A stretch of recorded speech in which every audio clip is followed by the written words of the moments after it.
sa kasulatan, ayon sa mga nakaraan, ayon sa mga nangyayari noon at sa nangyayari ngayon.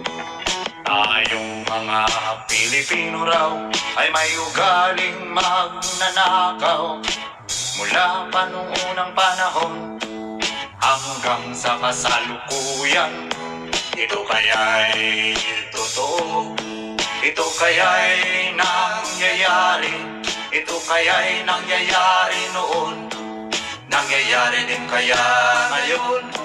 Ito kaya'y dahil na rin sa ating katamaran, hindi tapat sa gawain at sa iba'y nakikinabang.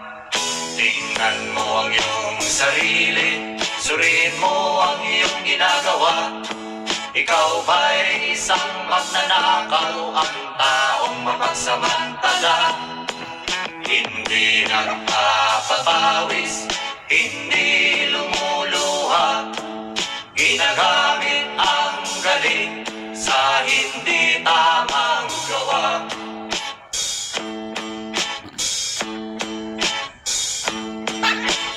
Ang magnanakaw ay mapagsamantala, magaling magkunwari, madaling makilala, balat kayong ginagamit kahit hindi sa pirata.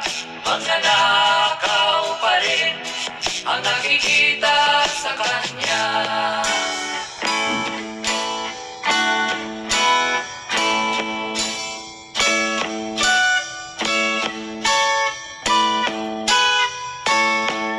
Ay nagnanakaw ng oras, talino at pawis, pati ang galing, kung minsa'y ninanakaw din.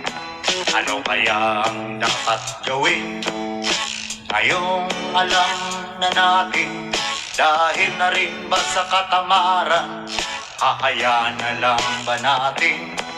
Tingnan mo ang iyong sarili, suriin mo ang iyong ginagawa. Ikaw ba'y isang magnanakaw, ang taong mapagsamantala? Hindi